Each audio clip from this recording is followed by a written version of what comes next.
Hello.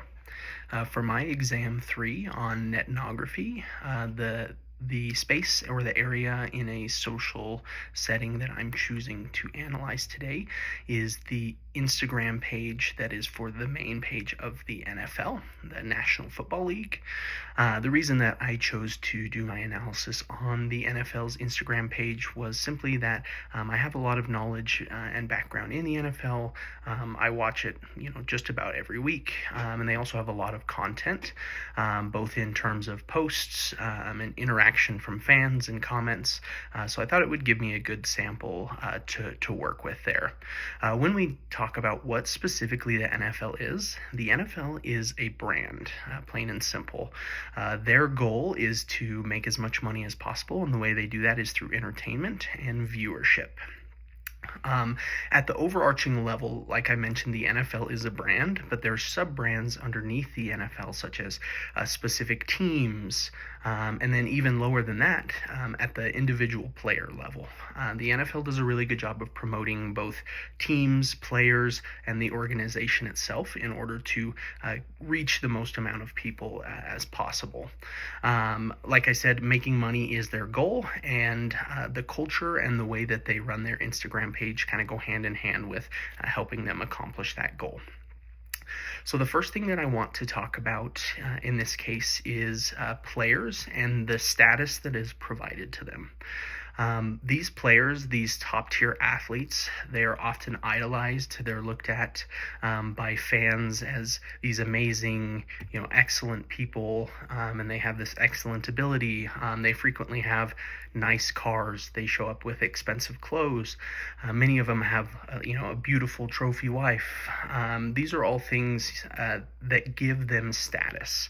On top of that, their physique. People want to look like them. They're wealthy and they're often attractive because they're in great shape. And so this affords them a sort of status, and the NFL definitely plays on that in their Instagram posts. For example, I have two good examples here. First is relating to Travis Kelce, who is dating Taylor Swift. If you're unaware of that, you might be living under a rock, but that's been a bit of a controversial topic for a lot of people. A lot of NFL fans didn't want to see as much Taylor Swift, but she has a lot of status. Travis Kelce has a lot of status in his game day fits that he wears, and all of the, his great years of being a tight end and performing well at the NFL level. He has a lot of status that goes with that. Specifically, the high value players, they tend to have higher status, and they're looked at more iconically by fans and other people who are enjoying the game, and so those people often are in advertisements, and they're often showing off their fits. For example, one Instagram post on the NFL's page.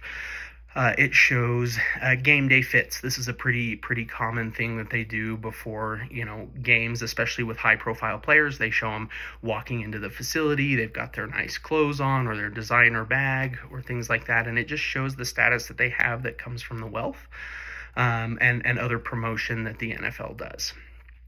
So next I'll talk about some of the signs, signifiers, and codes that are present in the NFL.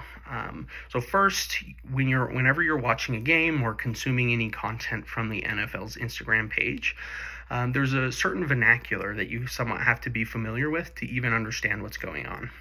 So for example, there was a post that I saw today, and the post said, Devin Bush catches the deflection for a pick six off Lamar.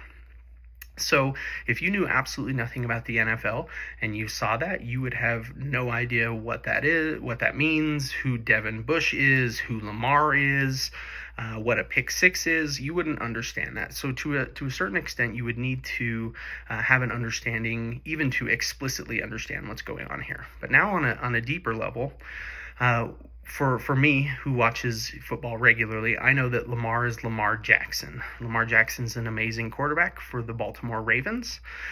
In this particular post, it shows the teams as they're playing, and it shows the highlight clip of the pick six. So what that means is the defensive player intercepted the ball and ran it back for a touchdown. So those are the signs and the things that you see, and there are regulations as to what players can wear. they have to wear a certain jersey, they have to wear cleats a certain way, they have to be covered in a certain way, so that when the NFL posts these things on their Instagram page and other places, it's building that brand. So not only is it building Lamar Jackson's brand, it's building the brand of the Ravens, and then as the NFL as a whole.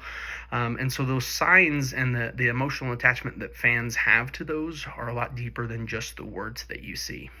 So now the last thing I wanted to go over was some of the similarities that I've drawn between politics and sports.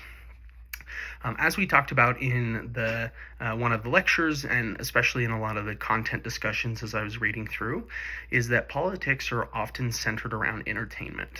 One of the examples that was given in class was about Donald Trump, and people love to just see anything that he says, and they take it often out of context, or they take it a certain way and they just can't wait to get more content, and look at how terrible of a president we have, or on the other side, look at how great of a president we have.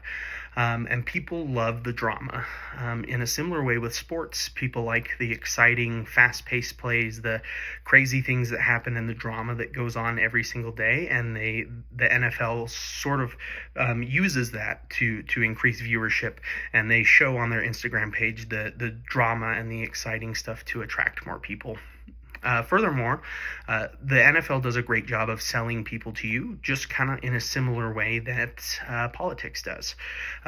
For a political campaign, the job of the political party is to try to convince you that this is the person that's going to solve your problems, they're going to get in office, and they're going to fix everything. In a similar way, in the NFL, when players are being drafted, which is documented frequently over Instagram, every player gets an Instagram post when they're drafted, and they're marketed as someone who's going to save your team. And because of this new pick that you drafted at the beginning of the year coming up from college, your team's going to all of a sudden be this excellent team that's going to go on and win the Super Bowl. Obviously, this isn't always the case, but it's often the way that it is marketed to the fans and the people who are consuming the brand. Finally, the NFL, like I mentioned, is a brand as a whole. All of the logos, the signs, the memorabilia, the fan attire, you can see a lot of these similarities in politics as well, with merchandise. For example, the hats that say "Make America Great Again." What it does is it creates a brand and an identity and a culture for that group of people. And you see it all the time in NFL games when they pan to the crowd and you see the crowd wearing real strange, interesting attire that supports their team. And it's in a similar way. It's a way for these people to have a culture and support it, and also build that brand as you are supporting your team. So anyways, that's a kind of a brief overview of the NFL Instagram page and analysis. And thank you.